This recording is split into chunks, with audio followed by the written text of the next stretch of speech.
guys, my name is Heather. Welcome back to my channel. Welcome if you're new.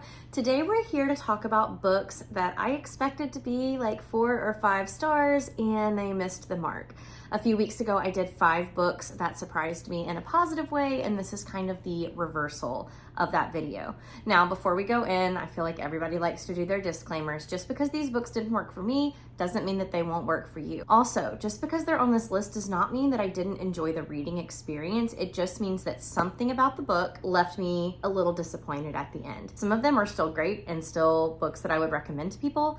Just go in with a grain of salt based on what I have to say. Oh no, oh no, oh no. My Diet Coke spilled. We are gonna start things off with a hot take. The Friend Zone by Abby Jimenez. Now, like I said, take this with a grain of salt because Abby Jimenez is one of my favorite authors.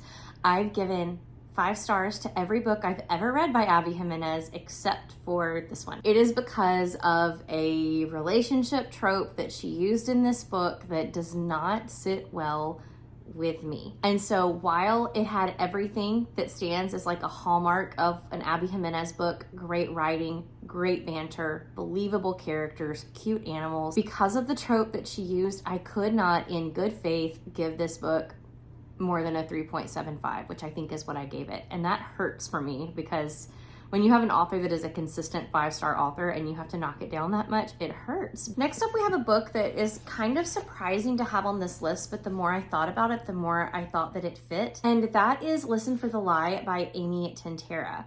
This one is interesting because I really liked this book for the majority of the book. It follows a girl who basically can't remember if she killed her best friend or not. And she has to return home to her small town for, I think it's some sort of family event.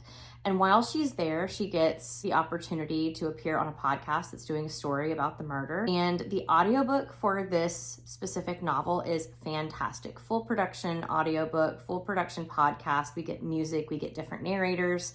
And I was fully gripped, fully engaged in the audiobook experience. However, I loved so much of this book, and then we got to the end and I was like, really? That's where we're going with the ending of this book? And it just was disappointing to me. So when you're riding a roller coaster and you're like, oh, we're in the 5-star zone, we're in the 5-star zone, and then you get to the ending and like, you just lose all momentum. That's kind of what this book was for me. I will still recommend it because I think that the listening experience is top notch, but man, that ending just brought it down for me.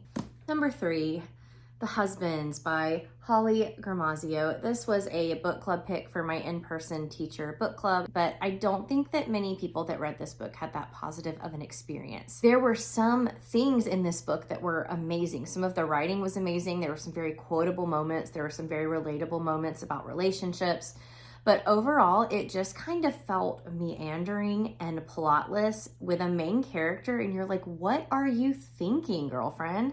She was really obnoxious. So what is this book about? It's about a girl who comes home from her best friend's bachelorette party to discover that her husband is at home.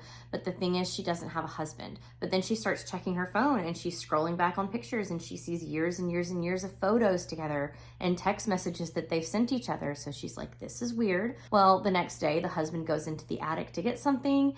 And then when he comes down, it's a different husband. So she figures out that her attic has this like magic ability to switch husbands on her. It gets a little bit repetitive. I think that this author has a lot of promise, but this book just fell flat.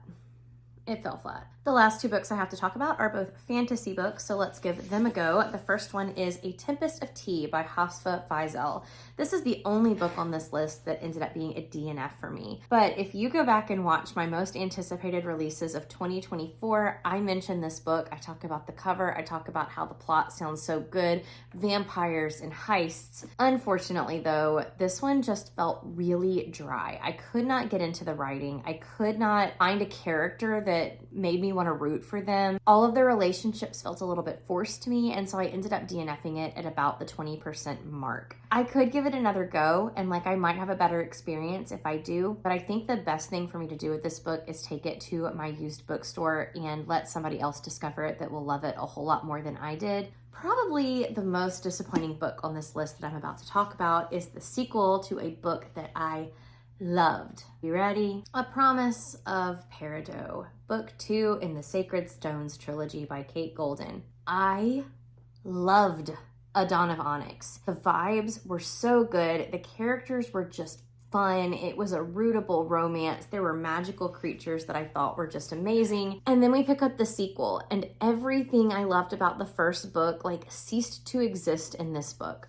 We are introduced to a setting that features like this gothic stronghold and these flowers and this lake, and there's chimera, there's all of these amazing things. And then we get to this book, and I felt like the banter didn't exist anymore. We went to new lands that lost some of the magic of the gothic stuff that I loved in the first one. Our main character was just making stupid decisions. Characters were introduced that I didn't feel were necessary.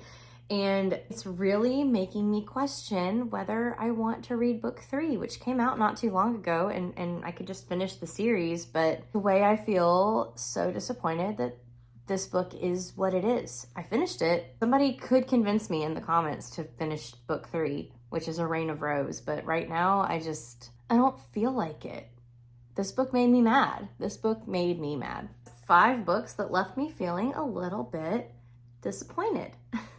Are you surprised to see any of those on the list? And if you made it to the end, instead of an emoji today, why don't you leave me a book that you just had like the highest hopes for that didn't quite meet your expectations?